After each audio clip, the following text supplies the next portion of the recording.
Real estate investing in 2025. We're going to break it down for you. We're going to share with you everything from the politics of the new Trump administration to the economy to interest rates to what is AI going to do to real estate investing, law changes, where the opportunities are for house flipping, for creative real estate investing, for rental property acquiring, and so much more. I have got my dream team with me.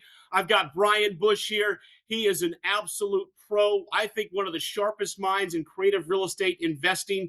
We've got Devin Sheehan here, just as sharp in creative real estate, but also a genius with marketing and as a licensed real estate agent. And together, us three, we are going to share with you wisdom, truth, signal you'll hear nowhere else and put you in the best possible position to make a fortune in real estate investing in 2025. Let's get started. Have something to share? We want to hear about it. Comment below and we'll respond, including me personally. Brian Bush, what do you see for the economy in 2025? I think everyone's overall confidence is going up. I think we've been in 4 years of, well, I'll put it this way: when life gives you lemons, you make lemonade, and that's what we've been doing. I think we've been doing it well, but we just got a fruit basket, and everyone's ready for pie and a little bit of fruit punch. So I think it's going to be looking a lot better. It's going to take some time to crawl out of the hole we've been in, but I think everything's looking up. What about you, Devin? I'm just going to echo what Brian said. I think we're going to see a lot of rebound happening with the Trump administration coming in. It seems like a lot of people, especially in our world of real estate, are excited for the administration to come in. We recently just did a video that talked about what real estate would look like with a Trump presidency. We talked about interest rates, we talked about deregulation, we talked about tax incentives. So, especially on the real estate front, I think it's a great time to jump in as a real estate investor and really take advantage of what we're going to see in the market here moving forward with the administration that we have coming in. Yeah, the consumer confidence seems to be soaring in the last several weeks. A lot of Mm. different indicators I'm seeing. And let's talk a little bit about this Trump administration. And I know you did a video on this, so you can go a lot more detail in there. But quick summary: Yeah. what can everyone expect from a Trump administration from a real estate perspective? Yeah, I think in the video we talked about lower interest rates. I mean, the Fed has made commitments already about lowering interest rates. I think Trump's going to put pressure there on the interest rates. If the interest rates come down, I think it's going to give more confidence to buyers jumping back into the marketplace. I mean, the buyers have been strong. The inventory's just been low. So people have been buying homes at 6% interest, 6.5% interest, 7% interest. I think what we're going to see is if those interest rates come down, even more buyers are going to jump into position of buying, and then you're going to have more sellers feel more confident because they can get out of their homes and then buy into a home at a lower interest rate, because a lot of people are staying put because they got a really good interest rate right around or just before COVID. In regards to deregulation, I mean, Elon Musk, he tweeted out on X and he said that America is a country of builders and soon you will be free to build. So I think we're going to see a lot of deregulation. I mean, think about it. I mean, President Trump is a developer. I mean, who can you put your confidence in as far as deregulation than somebody who has made all of their income in real estate, in development? So we're going to see a lot of deregulation, which I think is going to help a lot of builders get back to building, creating more inventory. So another thing we'll see with the new administration coming in is when his first administration, Mr. Trump had brought in different tax incentives, bonus depreciation being one of the major tax incentives that really encouraged a lot of investors to cross segregate their properties, take 100% of the depreciation in year one. And that slowly got phased out percentage wise each year. And as well as buying and fixing up the property, they got to write off a lot of the items that they were fixing up and being able to depreciate that in year one. So I think we're going to see bonus depreciation come back, which will encourage a lot of investors. And for people out there that are looking to get in real estate, this will be a great time to start buying property. So much to unpack there, Devin. Thank you so much. We'll start with the Yeah. interest rates. Brian, what are your thoughts on how Trump's administration could potentially bring interest rates down uh, beyond simply what the Fed has already somewhat insinuated or committed to? I think overall, as you know, his focus on energy, drill baby drill, that's going to certainly stimulate a lot. It's going to we're going to see more people getting back involved, coming off the sidelines. As far as interest rates, Mhm. I don't know if we're going to see interest rates come down dramatically in a very quick fashion. I think once we get into the fives or close to, we're going to see a lot more people getting involved in the market. As to other actions that they're going to be taking to try to bring that down, we'll have to see how foreign markets are reacting. And obviously, if we can stay out of any foreign conflicts, that's going to help as well. But overall, I think we'll see them trend down step by step, quarter by quarter. So, Devin, it's so fascinating your topic of tax incentives. What role Mhm. do you think those tax incentives that first rolled out in September of 2017? What role do you think that played in our real estate market back then? Well, I think it encouraged a lot of people to go out and buy property, to purchase property because, in 21, for example, Phil, as you know, I bought a commercial property. And at the time of purchase, we did a cross seg study for that year's taxes and were able to depreciate 281,000 against my net income, even though the property was cash flowing. So it really incentivized investors to go out and buy more properties and feel confident about buying more properties. Another thing that it really did was it encouraged people to spend money to fix up their property, to buy Mhm. appliances, to do new windows, siding, roofing, because they were able to depreciate a lot of that expense off their taxes, which incentivized landlords to fix up their properties, increase the rents. So it incentivized the investors, as I mentioned, to go out and spend money. And it's so interesting because those changes went through 2020, 2021 Hmm. into 2022, and then they started to phase out. And it just so happens magically, real estate market changed right as those things were phasing out. So I think no matter how you slice it, I love y'all's analysis. It looks like great things are ahead when it comes to real estate with a Trump administration. There's a lot of Yeah. confidence in the marketplace overall. So, a lot to be excited about buyers wanting to buy more. You think about this too, Brian. So often people think that they're going to time the market. And so they go to the sidelines thinking that somehow 6 months from now it's going to be worse. The world is going to hell in a handbasket. Well, what are we seeing, even with higher interest rates, for the people that have been on the sidelines the last couple of years?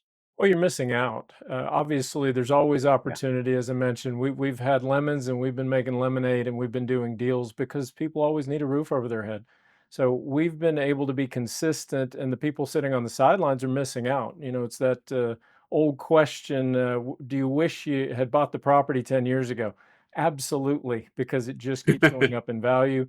Mhm. We're going to see values continue to increase. So obviously, it's time to get in the game. We've got hopefully 4 years of things increasing, and everyone wants to get in and participate. Yeah. So, Devin, I know you're an early adopter to technology. You've introduced me to some great tools recently, and some that are AI driven. So let's turn the attention to AI. What role do you see that playing in real estate investing in 2025? Yeah, I mean, I think AI is a tool that will be used to help, whether it's follow up emails, right? Templates, writing out sequences, putting together different places to invest in your market using data. But it's not going to replace the real estate investor. Ultimately, an AI can't predict when you walk a property, if there's a graveyard next door or if there's a dump behind it, right? Or how much needs to go into the rehab because AI isn't in the house, right? So the skill set of the investor still needs to be there. I see it more as a tool helping you put certain elements in place, like I mentioned, email or researching maybe school systems or data within an area, not necessarily taking over as a real estate investor. So, Brian, didn't we already see the makings of a house buying operation using AI? And how did that work out for those companies? I believe they have attempted it, and I believe it crashed and burned. Mm, They learned the hard way. yeah, It's just not going to replace the boots on the ground, learning the local market, yeah, all of the details. All the way down to I love what Devin brought up there, the school districts. If you don't know those nuances in your market, you're missing out because buyers will. So we've already seen that attempted. It didn't work, and that's where we have to just roll up our sleeves and get back to work. Use it as was mentioned as a tool. It should be the servant, not the master. Got questions? Simply text the word freedom to 305 315 8030 and we'll help you. Now, I'm going to throw something out here related to AI, and that is fraud. I think fraud is going to play a bigger and bigger role in real estate. These deep fakes, this is the real Phil, but let me tell you, the technology is already out there for a really low cost to create a deep fake Phil, and you wouldn't know the difference. And so I can see where there's going to be more and more deed theft and other fraud situations that AI is going to instigate. And so I think that people are going to have to be on their toes. I'm putting together a video on how to protect yourself from real estate fraud. And definitely make sure you tune into that one and send that to your friends and family because I think that's on the rise as well. But I agree with you both. I think AI is going to be a tool. I don't think it's going to hurt us at all. We're in real estate, baby. There's still houses, there's still land, there's still physical structures. I don't mm, see any concern related to AI usurping what we're doing. If anything, it's going to help aid us in getting things done faster. But at the end of the day, it's still sticks and bricks. It's still people. I'm going to throw one more thing out too. I think it's going to come down to investors actually meeting with sellers in real person. And instead of all of this over the phone, you all already know from years and years of videos, I have never been a fan of long distance wholesaling.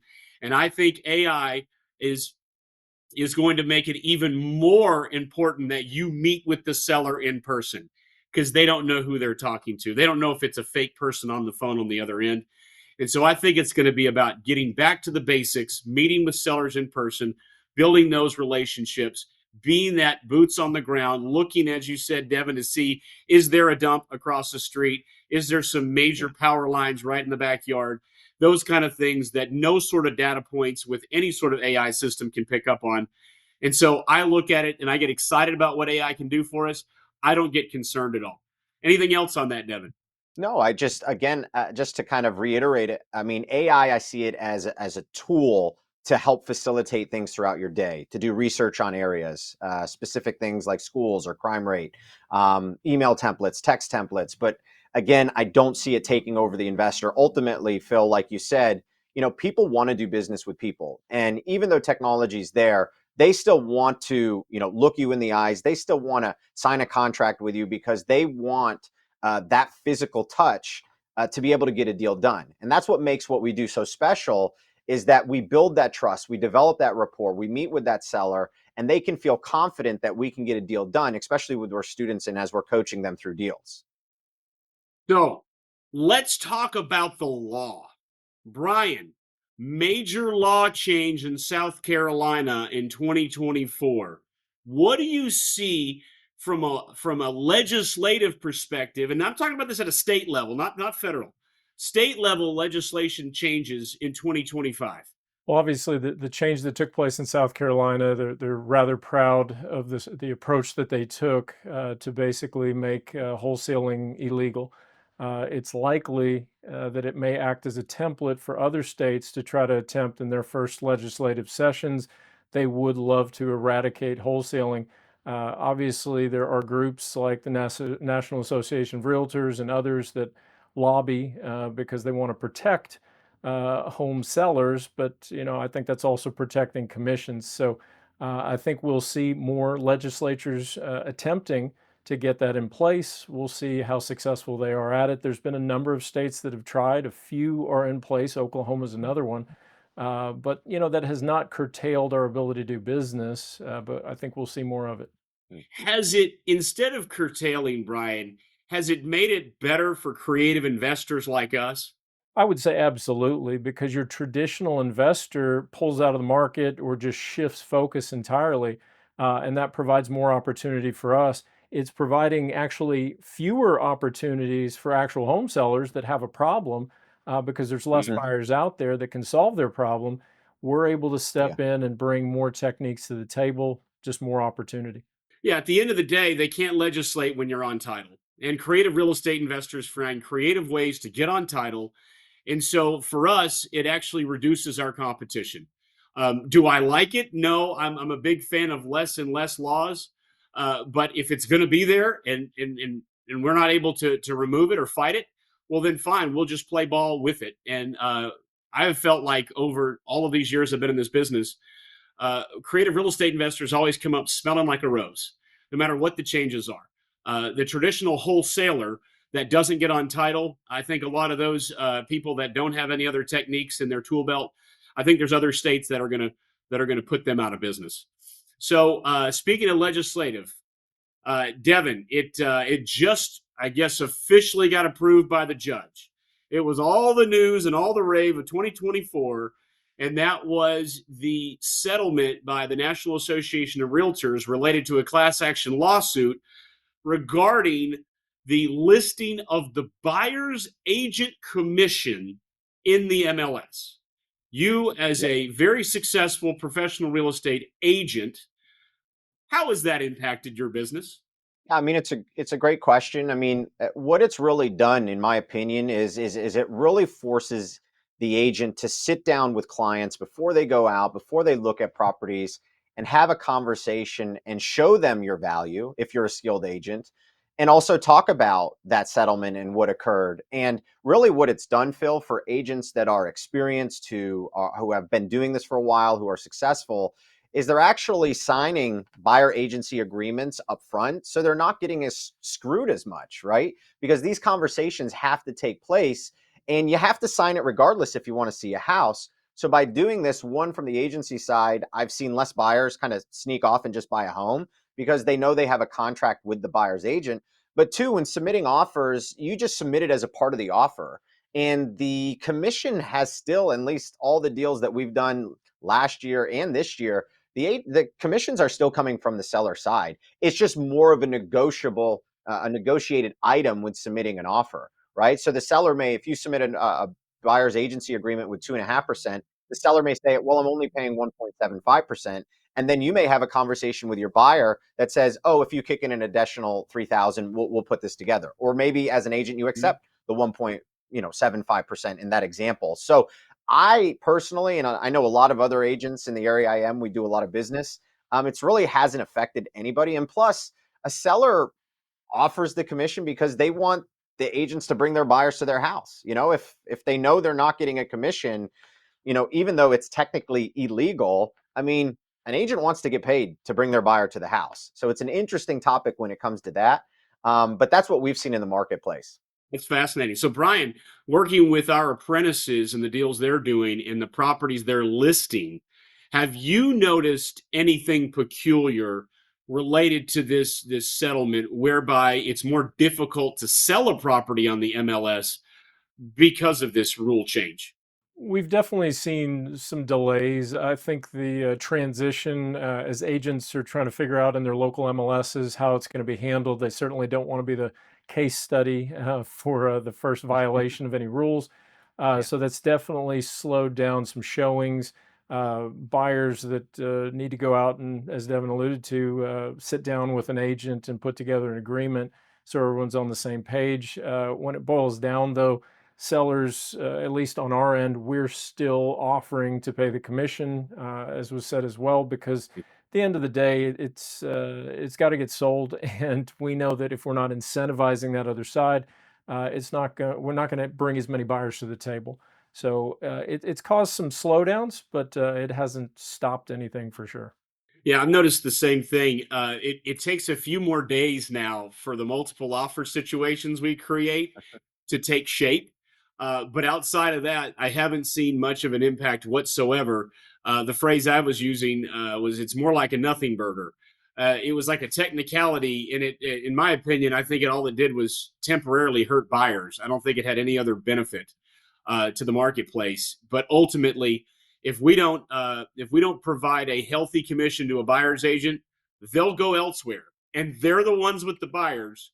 So they're going to get paid no matter what. It's interesting, for all these years we've been such a huge fan of flat fee listings. We've always wanted to cut out the listing agent, but we've never wanted to cut out the buyer's agent. So it's definitely for us not been something that has changed our business model at all. It may have changed a couple agents models, but for us, it is business as usual.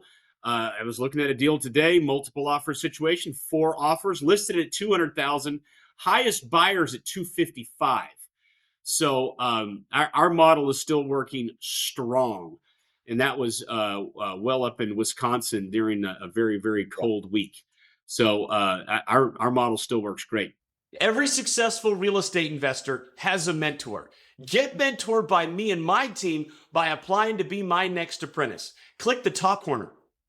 All right, so let's talk, Devin, about opportunities for 2025. Based on all that we've just shared there, let's start with rentals because I know a lot of people want to own and control rental property so they can develop cash flow, build wealth, and I know that's something that you help a lot of our apprentices with. Where do you see the best income producing rental property opportunities for 2025?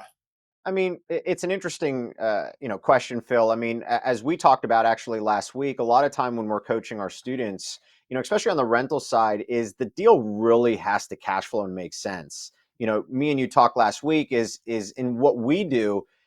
Get into the deal, get out of the deal, make the cash, and then scale up. Buy a 4 unit, buy a 5 unit, buy a 6 unit, get into commercial once you begin to create cash, right? On the rental side, I mean, there's opportunities in ADUs, and that's really the next big thing in residential real estate is because the lack of inventory. People can buy a property and in certain areas in most of the country, they're getting approvals to put an ADU on the property. So creating a secondary source of income on a property that didn't exist. That's where I really see the potential. But as far as holding on to deals, it really has to make sense from a cash flow perspective to hold that property. I know a lot of people want to own the property, have a rental to say they have a rental, but if it economically doesn't make sense, move into the deal, get out of the deal, take the cash and keep repeating and buy something with more economies of scale. Great point. Economies of scale. I agree. There is far too many people that think owning a single family home and then buying a second one and a third one and having a portfolio of 10 is a great wealth building and cash flowing strategy. And it almost never is.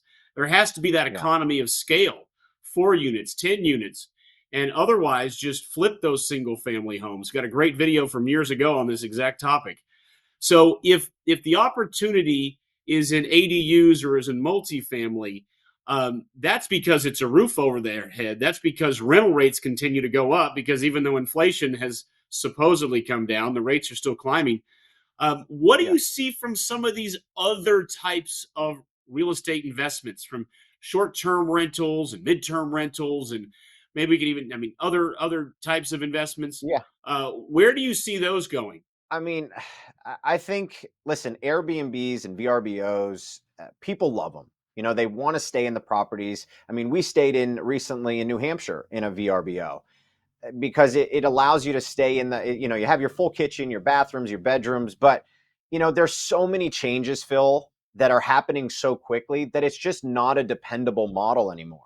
Where I live, towns are changing the ability for you to do short-term rentals. You have to be commercially zoned. And then recently the town next door changed that you have to live on the property. And if you have 10 bedrooms, you can only rent out to a group of 6, no matter how big the property is. So I think the thing with Airbnb, there's definitely a decline, not because owners don't want to run an Airbnb, it's because the towns are shutting them down. And on top of it, midterm rentals, short-term rentals, 6-month rentals, it requires a lot of attention, a lot of touch and go, making sure the keys are on the property, making sure the beach chairs are there, making sure the bikes are there, making sure it's cleaned, organizing. It's just a lot of requirement from the owner. And people just realize over time that if they're not making a significant amount of money or they don't have management in place and are making money after management, it's just not worth holding on to.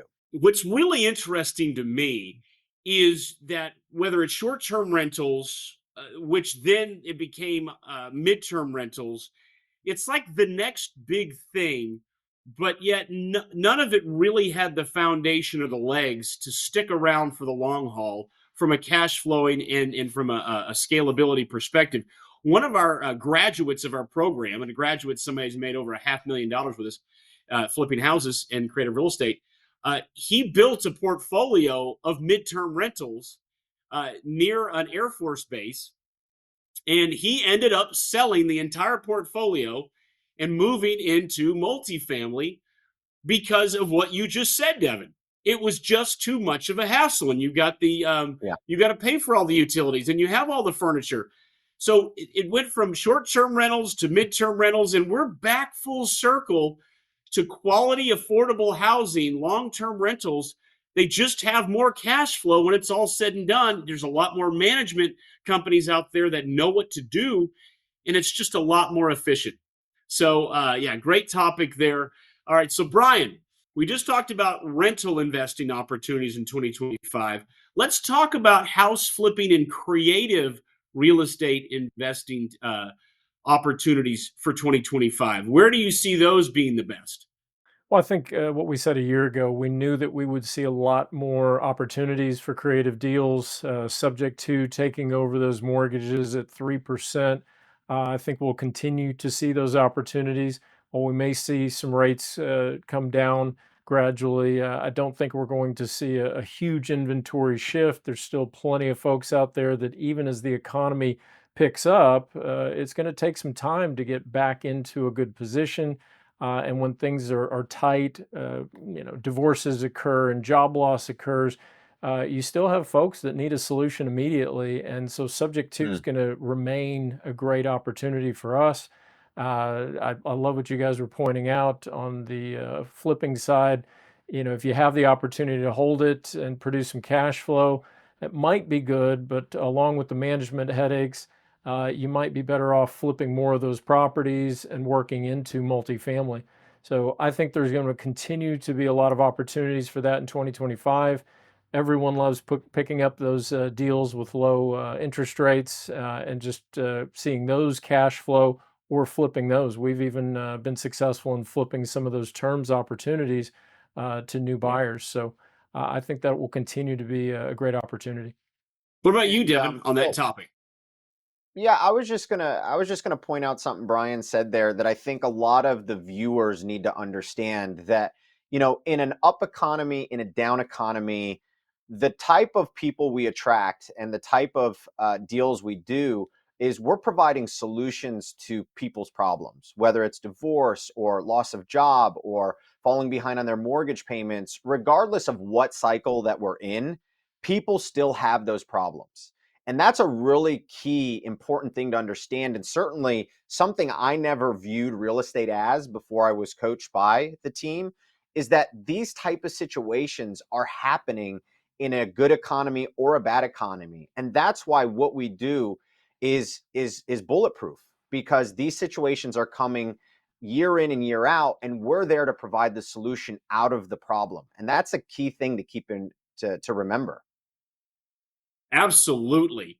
And I want to also add to what Brian was sharing. So, with the subject to where we're taking over the payments of an existing mortgage, especially one that was originated when the interest rates are 2, 3, 4%. One of the things we noticed in 2024, and I think it's going to continue to be red hot in 2025, and that is, get this, instead of simply selling, or we call it selling on a rent to own, a property that we took over subject to what I refer to as the end buyer or the retail buyer, we have found that there's a lot of investors out there that'll pay us 20 or 30 or $40,000 down to get into a property that they can take over subject to. Some of them are doing 1031 exchanges, and they know they can't get a loan in the 1031 exchange they're trying to do. They know they can't actually qualify for it. So they're willing to almost, get this, pay a premium to purchase the property because it's got a 3% 30-year fixed rate loan. So Yeah. I think that's going to be continuing to be red hot. And locating those buyers, we obviously have some proprietary techniques in how we locate those. I mean, I don't even know what you call them. They're sucker subject to investor buyers. It's a mouthful. So I see that as a big part of 2025, where we take over properties subject to in those crown jewel 2 and 3 and 4% loans. Um, and what we also see is that there's that enormous demand for anything that's resembling affordable, even if it needs a ton of work, even if it Yeah. it wouldn't be hospitable to you or your family. We're doing a deal right now with one of our apprentices where it's an FHA buyer, and they're agreeing to scrape the peeling paint off the exterior and repaint prior to the appraisal and FHA inspection slash appraisal. The buyer's Yeah. willing to do that. The seller doesn't. I mean, so there's such a lack of inventory of anything affordable that I also see where when you can get your hands on anything in that sort of price range and you can get that under contract, there's tremendous opportunities there as well. Click subscribe and add alerts so you can get more real world real estate wisdom that you'll hear nowhere else but here. The fact that inflation has slowly increased and at times rapidly material costs, at the same time, I feel like it's harder and harder to find a quality contractor. So the ones that are out there are charging a premium. Another thing that investors need to be aware of is that their relationships with their contractors and their ability to get the lowest rates on materials by having a good relationship with their suppliers and to know exactly what needs to be done on a house and not doing anything more, like putting in granite countertops in a neighborhood that shouldn't have granite. That is a huge advantage in 2025 because I remember the days, Brian, when you and I would look at and say, well, that's a $20,000 rehab. I remember the days when that was carpet paint, new light fixtures, that was new countertops, that was changing a couple of vanities in the bathrooms, that was interior and exterior paint. Oh my goodness, $20,000 doesn't get you very far anymore on a rehab. And so I think that's another part of this. Huge opportunity if you have the right rehab crew, you know how to find the right contractors, you know how to establish and build those relationships. But if you don't have those and you go doing a rehab in 2025, you're going to get sticker shock. Just like I saw from somebody earlier today on a comment on YouTube. I was like, well, welcome to the real world. Yep, it's a lot more expensive to rehab a house these days. Yeah, and Phil, I'd just throw on top of that, oftentimes our approach is going to be skip the rehab. There's so little inventory out there. We are definitely seeing, as you alluded to, buyers that are willing to put more elbow grease into it and sweat equity and take over the property and do those improvements. So if it's livable, it doesn't have to have all the cosmetic repairs. Let's just make sure it is livable. And we have a lot more folks that want to get in on that opportunity. Absolutely. How about you, Devin? Yeah, I was just going to say, I mean, the skill set that we bring to the table for a lot of our students and apprentices is that we've done so many deals over the years, and we do our own deals, right? So we understand the flooring costs, the vanities, the bathrooms, the mirrors, the lights, the electrical, the roofing, the windows. And a lot of times as people are just jumping in, they don't understand those expenses. I was talking to a student last night, and he's like, this rehab, I thought it was way less, but after talking to you guys were a lot more correct with the numbers. And I think a lot of people, when they look at properties, they really fail in the skill set of not only knowing how to find these deals, first off, but knowing what it takes to put this deal together from a fix-up standpoint, knowing what items to fix up, whether it is quartz countertops or Formica or doing the hardwood floors over again or doing the vinyl plank, knowing what to do to maximize profitability versus getting to the end of the day, putting all of this effort in only to break even, if not lose money, right? So knowing what your ARV is, knowing how much it will cost, and really knowing how to approach each deal and what to do to maximize your profits rather than overspending on a deal you really didn't need to. Oh, wow. So well put. And yeah, it hurts my stomach to think of all the investors that may be watching this or may watch this that have done a rehab and broken even. Oh Mm. my. Yeah, that should never happen in the real world. As Brian mentioned, when in doubt, sell the property as is. Uh, don't ever walk yourself into a situation of 2, 3, 4 months of renovations. Everybody else gets paid but the investor. The investor at the end of the day does all this work for free. And that's Yeah. exactly why people need a mentor. They need to be able to find the right deals. They need to be able to structure the right deals. They need to know what's a good deal, what's a bad deal. They need to know how to structure every type of creative investing strategy out there so they have every tool in their toolbox. They need to know the best ways to find buyers. They need to know when it's time to cut bait and just sell as is, when it's a good time to renovate. They need to know when they should hold on to a property, when they should flip the property, and so much more. These are the fundamentals that we talk about that we've been teaching for literally 20 years. And these are the kinds of things that make or break investors. I believe this is the most profitable and the best small business anyone could ever be a part of. And that is creative real estate investing and flipping houses. But it can be the best of times and it can be the worst of times. And if you don't know what you're doing, it's going to be the worst of times. So, with that, Brian, uh, any last minute advice on what investors should be thinking about for 2025? Well, I think first and foremost, get off the sidelines. You've got to get in the game to participate. As we see more opportunities to take over with creative financing, as we see more opportunities to flip properties and benefit as the market increases, I think you just have to get off the sidelines and take action. We oftentimes talk about the fundamentals and the things that allow us to continue to be profitable no matter what is going on in local markets. And that's what our team has really excelled at, is helping investors in different markets that experience different problems, different ups and downs, adjust and adapt to their market and really be able to capitalize and utilize these techniques no matter what you might be encountering. So I think if we're doing that, the overall confidence that we're seeing with the new administration and some of the changes legislatively, interest rates, other things that we may see on a national level, I think they're going to provide more and more opportunity. And I think it's about getting positioned right now to capitalize on that opportunity. Great. So it's about getting in the game, not staying on the sidelines, and getting in the game now. What about you, Devin? What advice do you have for those that are embarking on 2025 real estate?